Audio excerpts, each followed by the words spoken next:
അവരുമായൊരു ചർച്ചയ്ക്ക് ഇന്ന് ഞാൻ ജെഫ്രി തങ്ങളുമായിട്ട് സംസാരിച്ചു. അവരുമായുള്ള ചർച്ച എന്ന് പറഞ്ഞാൽ ഈ തീരുമാനം മാറ്റാൻ വേണ്ടിയുള്ള ചർച്ചയല്ല, ബോധ്യപ്പെടുത്താൻ വേണ്ടിയുള്ളൊരു ചർച്ച നടത്തുന്നുണ്ട് എന്നുള്ളതാണ് പറയാനുള്ളത്. സംസ്ഥയുടെ അവരുടെ ഉന്നത ഭാരവാഹികളുമായി ഞാനിന്ന് കണ്ണൂർ വന്ന ശേഷം സംസാരിച്ചു. ജെഫ്രി തങ്ങളുമായിട്ട് ഞാൻ ഫോണിൽ സംസാരിച്ചു. ഞാൻ അവരോട് പറഞ്ഞു, അവർക്ക് ആശയക്കുഴപ്പമുണ്ടെങ്കിൽ അത് തീർക്കുന്നതിന് വേണ്ടി നമുക്ക് ഒരുമിച്ചിരുന്ന് സംസാരിക്കാമെന്ന് പറഞ്ഞു. അടുത്ത ആഴ്ച അതിനൊരു വേദി തിരുവനന്തപുരത്ത് ഒരുക്കാമെന്നും പറഞ്ഞു. അവരത് സമ്മതിച്ചിട്ടുണ്ട്. കാരണം ഇത് ആരോ അവരെ തെറ്റിദ്ധരിപ്പിച്ചു. അങ്ങനെയാണ് ഈ സമരത്തിനുള്ള പ്രഖ്യാപനം നടത്താൻ വേണ്ടിയുള്ള കാരണം എന്ന് പറഞ്ഞു. അതായത് ഇത് നമ്മുടെ വിദ്യാഭ്യാസ അവകാശ നിയമങ്ങളിലും ചട്ടങ്ങളിലും പറയുന്നത് 220 ദിവസമാണ്. പക്ഷേ 220 ദിവസം ഒരു കാലഘട്ടത്തിലും നമ്മുടെ കേരളത്തിൽ വന്നിട്ടേ. ഞാൻ മന്ത്രിയായി വന്ന ശേഷം 204 ദിവസം കൊണ്ടുവന്നു. അന്ന് പിന്നെ സമരവും ബഹളമൊക്കെ ആയിട്ട് ഒരു പൊതുവിദ്യാഭ്യാസ മേഖലയിൽ ഒരു സംഘർഷം ഉണ്ടാവണ്ടെന്ന് പറഞ്ഞിട്ട് ഞാൻ 198 ദിവസമാക്കി മാറ്റി. അതിനുശേഷമാണ് ഈ എബനിസർ സ്കൂൾ ഓഫ് മാനേജ്മെൻറ്റ് എറണാകുളത്തുള്ള ആൾക്കാരും അധ്യാപക സംഘടനയുടെ ചില നേതാക്കന്മാർ ചേർന്നുകൊണ്ട് ഹൈക്കോടതിയിൽ കേസ് കൊടുക്കുന്നതിന് വേണ്ടി പോയി.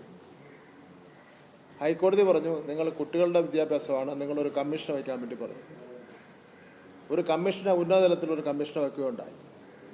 ആ ഉന്നതതലത്തിലുള്ള കമ്മീഷൻ്റെ റിപ്പോർട്ട് പ്രകാരമാണ് ഗവൺമെൻറ് ഒരു ഉത്തരവിറക്കുന്നു. ഹൈക്കോടതി പറഞ്ഞനുസരിച്ച് ഒരു ഉത്തരവിറക്കുന്നു.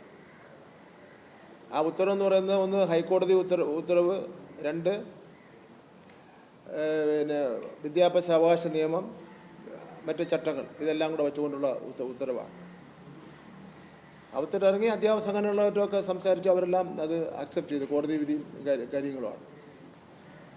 അപ്പോൾ അത് 15 മിനിറ്റ് രാവിലെയും 15 മിനിറ്റ് വൈകുന്നേരവും എന്നുള്ള നിലയിൽ അരമണിക്കൂർ എടുക്കുക എന്നുള്ള സംഗതിയാണ്.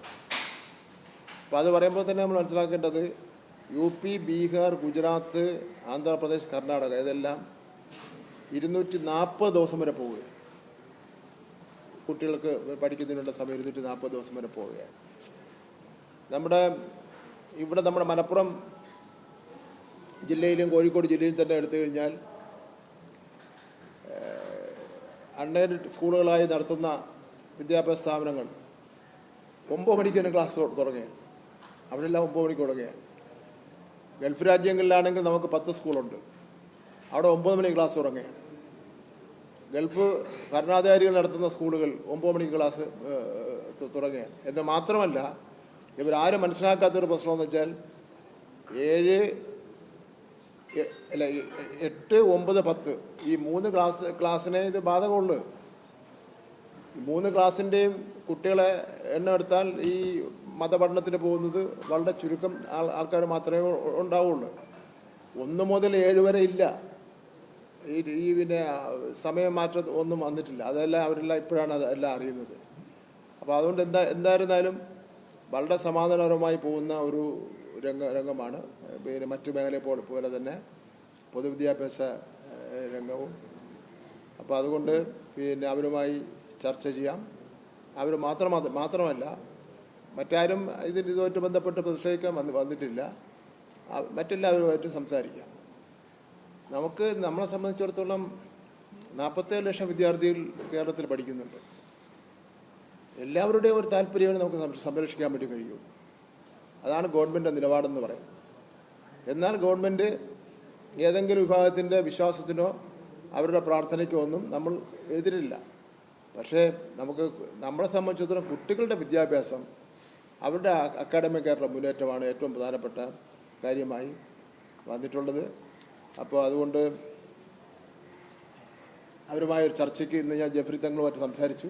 അവരുമായുള്ള ചർച്ച എന്ന് പറഞ്ഞാൽ ഈ തീരുമാനം മാറ്റാൻ വേണ്ടിയുള്ള ചർച്ചയല്ല, ബോധ്യപ്പെടുത്താൻ വേണ്ടിയുള്ളൊരു ചർച്ച നടത്തുന്നുണ്ട് എന്നുള്ളതാണ് പറയാനുള്ളത്.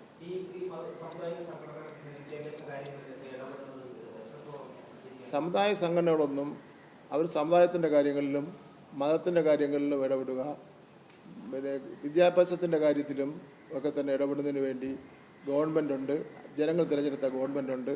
അതല്ലാതെ വിദ്യാഭ്യാസവും മതവുമായിട്ട് കൂട്ടിക്കുഴയ്ക്കാൻ ഒരു കാരണവശാലും പാടില്ല. അത് അനുവദിക്കുന്ന പ്രശ്നവുമില്ല. അത് വിദ്യാഭ്യാസത്തിൻ്റെ കാര്യങ്ങളുമായി മുന്നോട്ട് പോകുന്ന അവസരത്തിൽ എന്തെങ്കിലും ചൂണ്ടിക്കാണിക്കാനുണ്ടെങ്കിൽ അത് ഞങ്ങൾ സ്വീകരിക്കാൻ വേണ്ടി തയ്യാറാണ്. ഇപ്പോൾ ഉദാഹരണം പാഠപുസ്തകം 1 മുതൽ 10 വരെയുള്ള പാഠപുസ്തകം ഇറക്കി. 3,80,00,000 പാഠപുസ്തകം. ചരിത്രത്തിൽ ആദ്യമായിട്ടാണ് അങ്ങനെ ഒരു പാഠപുസ്തകം ഇങ്ങനെ ഒരു പരാതിയും കൂടാതെ ഇറക്കുന്നത്. സാധാരണ ഓരോ പേജിനെ പറ്റി പരാതിയാണ്. അവിടെ കുത്തില്ല, ഇവിടെ കോമയില്ല, അക്ഷരത്തെറ്റെന്നെല്ലാം പറഞ്ഞ് പരാതിയാണ്. ഒരു പരാതി ഒരു മതസംഘടനയ്ക്കില്ലല്ലോ, ഒരു സംഘടനകൾക്കും ഇല്ലല്ലോ. അത്രമാത്രം സൂക്ഷ്മമായിട്ടാണ് ഇത് ഇറക്കിയത്. അതിപ്പോൾ 11-12 ക്ലാസ്സിലെ പാഠപുസ്തകം കൂടെ ഈ 8 മാസക്കാലം കൊണ്ട് പൂർത്തീകരിക്കാൻ വേണ്ടിയുള്ള ഒരു പരിശ്രമമാണ് നടത്തുന്നത്. അതിനും ഈ രൂപം തന്നെയാണ് എടുക്കുന്നത്.